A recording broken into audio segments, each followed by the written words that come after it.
अस्सलाम वालेकुम, this is doctor Wasim. कैसे हैं आप सब? ठीक है, फिट है। नई वीडियो के साथ आपकी खिदमत में हाजिर हूं। लेकिन उससे पहले हमें यह बात पता चली है कि 70% लोग जो हमारी वीडियोस देख रहे हैं वो हमारा चैनल सब्सक्राइब नहीं कर रहे।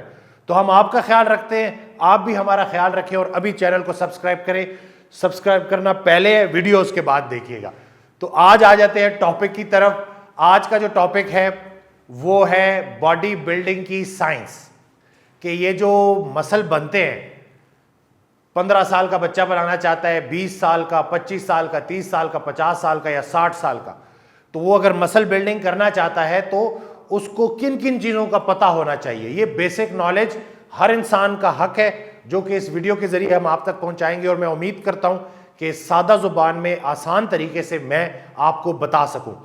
हर इंसान चाहता है कि उसके मसल्स अच्छे भी दिखें, मजबूत भी हों और उनमें ज़्यादा ताकत भी हो। तो उसके लिए अगर आप सबसे पहले अपने मसल्स को बेहतर करना चाहते हैं, मसल मैस को बढ़ाना चाहते हैं, तो उसके लिए पहली चीज आपने याद रखनी है वर्कआउट का वॉल्यूम। कि जो आप एक्सरसाइज कर रहे हैं, लेट्स से आप चेस्ट ट्रेन कर रहे हैं, चेस्ट का डे है आपका, तो उस दिन आपके वर्कआउट का वॉल्यूम कितना था, ये आपको पता होना चाहिए। ये क्या होता है? बहुत आसान है इसको कैलकुलेट करना। कितना वजन उठा रहे हैं, कितनी दफा उठा रहे हैं, कितने सेट्स में उठा रहे हैं। Number of reps multiply by number of sets multiply by weight lifted. और ये आपका ज्यादा होना चाहिए।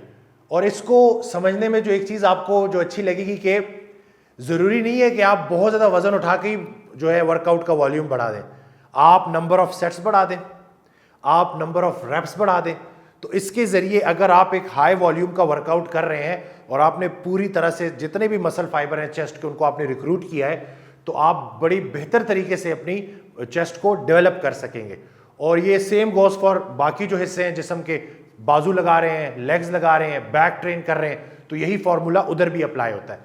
इसके साथ साथ स्ट्रेंथ की जब हम बात करते हैं तो स्ट्रेंथ के लिए हमें जो मैकेनिकल स्ट्रेस है उसको ख्याल रखना है कि वो क्या होता है। आपने लेट्स से एक्सरसाइज स्टार्ट की है 5 केजी से, अब आहिस्ता आहिस्ता आपने प्रोग्रेसिव ओवरलोड देना है। आपने 7 केजी, 10 केजी, 12 केजी, और जो अभी मैं सुनने वालों को जो कि अभी एक्सरसाइज नहीं करते, आपके लिए टारगेट है कि आपने अपने बॉडी वेट के हिसाब से स्क्वाट्स करने हैं, बेंच करना है, ठीक हो गया, डेडलिफ्ट कर दिए। तो अगर आप ये कर पा रहे हैं तो इसका मतलब है कि आपका जिस्म जानदार है और आपके अंदर मजबूती है। तो मैकेनिकल स्ट्रेस हो गया कि जितना आप वजन उठा रहे हैं, 5 केजी उठाया, उससे अगले सेट में 6 केजी, 7 केजी, 8 केजी, 9 केजी, यानी कि प्रोग्रेसिव ओवरलोड। तो इससे आपको के मसल्स बेहतर तरीके से बनेंगे। अब आ जाते हैं जो मेटाबॉलिक स्ट्रेस है उसकी तरफ। मेटाबॉलिक स्ट्रेस क्या होता है कि जब भी आप मसल को, लेट्स से मैंने 3-4 एक्सरसाइजेज इकट्ठी की हैं और उनमें रेस्ट पीरियड बहुत कम है, 15-15, 20-20 रेप्स कर रहा हूं, एक एक्सरसाइज, दूसरी एक्सरसाइज, तीसरी एक्सरसाइज, चौथी एक्सरसाइज, मैंने रेस्ट पीरियड कम कर दिया, तो उससे होगा क्या कि मेटाबोलाइट जो है वो आपके जिस्म में इकट्ठा होंगे और वो सिग्नल देंगे मसल ग्रोथ को। तो यानी कि आपके वर्कआउट में जहां आपने मैकेनिकल स्ट्रेस का ख्याल रखा, वहां पे आपने मेटाबॉलिक स्ट्रेस का भी ख्याल रखना है। अक्सर एक जो है ट्रेनिंग थी जो बहुत कॉमन हो गई थी, बहुत सारे लोग कर रहे थे, मैंने भी कुछ अर्सा की थी, कि ब्लड सप्लाई को ऑक्लूड करके ना, रोक के, रिस्ट्रिक्ट करके ट्रेनिंग की जाती थी। उससे यही पता चलता था कि जो लैगिंग बॉडी पार्ट्स अगर किसी के बाजू से ही नहीं बने हुए, तो यहाँ पे एक बैंड लगा के ब्लड सप्लाई को रिस्ट्रिक्ट किया और फिर ट्रेनिंग की। उसका मकसद क्या था? यही कि आपको जो मेटाबॉलिक स्ट्रेस था वो देना। तो एक चीज जिसका आपने ख्याल रखना है, वर्कआउट का वॉल्यूम कितना है, एक आपने मैकेनिकल स्ट्रेस को देखना है, एक आपने मेटाबॉलिक स्ट्रेस को देखना है। एक चीज जो मैं ऐड करता चलूं कि बहुत सारे लोग गलती करते हैं कि वो दबादब जो है ना वजन उठा रहे होते हैं नॉन स्टॉप तेजी से। हर एक्सरसाइज का एक कॉन्सेंट्रिक पार्ट होता है और इसेंट्रिक पार्ट होता है। एक हिस्से में मसल जो है वो छोटा हो रहा होता है, दूसरे हिस्से में मसल बड़ा हो रहा होता है। इसेंट्रिक पार्ट जो है ना किसी भी एक्सरसाइज का, मैं बाइसेप कर्ल्स को ले लेता हूं कि आपने उठा तो दिया है, अब अगर आपने इसको तेजी से नीचे कर दिया ना तो आपने मैक्सिमम फायदा लिया ही नहीं एक्सरसाइज का।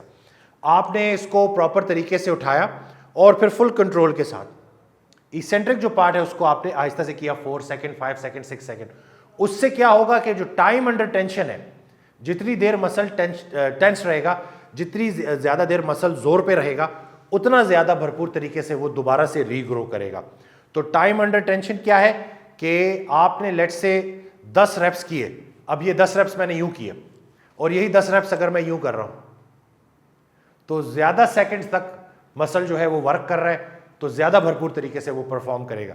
इसके साथ आखिरी बात, लेकिन बहुत ज़रूरी बात, खुदा के लिए जब आप जिम आते हैं या आप होम बेस्ड वर्कआउट कर रहे हैं, आपने बाकी चीज़ों से थोड़ा डिस्कनेक्ट हो जाना है। मसल माइंड कनेक्शन बहुत ज़रूरी है।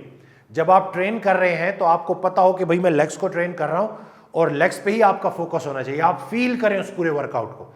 बैक को ट्रेन कर रहे हैं तो बैक को ट्रेन करते हुए आप महसूस करें कि आपकी बैक की ट्रेनिंग हो रही है। बहुत सारे लोग क्या गलती करते हैं, लगा लैट्स पुल डाउन रहे होते हैं, देख इधर उधर रहे होते हैं, सोच कहीं और रहे होते हैं, दिमाग में और भी चीज़ें चल रही होती है। याद रहे कि आपकी लाइफ में जो भी प्रॉब्लम्स चल रही हैं ट्रेनिंग के दौरान वो हल नहीं होने वाली, ठीक हो गया। लेकिन उससे होता क्या है कि आप ट्रेनिंग के दौरान उन चीज़ों के बारे में सोच रहे होते हैं और आपका जो पूरा आधा घंटा 1 घंटे का वर्कआउट है वो अफेक्ट हो जाता है।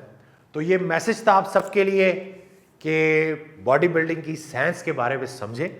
ये कोई वज़न उठाने की गेम नहीं है, सिर्फ इसमें ये सारी चीज़ें हैं जिनका आपने ख्याल रखना है। और जब हम इन सारी चीज़ों का ख्याल रखेंगे, सही तरीके से एक्सरसाइज करेंगे, नॉलेज के साथ एक्सरसाइज करेंगे, तो हमें बेहतरीन रिजल्ट्स आएंगे और इंशाल्लाह इंजरी से भी हम बच जाएंगे। तो मैं उम्मीद करता हूँ कि ये जो बेसिक चीज़ें मैंने आपसे शेयर की हैं, इनकी आपको समझ लग गई होगी। एक दफ़ा फिर चैनल को सब्सक्राइब करें, क्योंकि 70% लोग जो हमारी वीडियोस देख रहे हैं वो हमारे चैनल को सब्सक्राइब नहीं कर रहे। कितनी ज़्यादती की बात है। तो हम आपका ख्याल रखते हैं, आप हमारा ख्याल रखें। Thank you.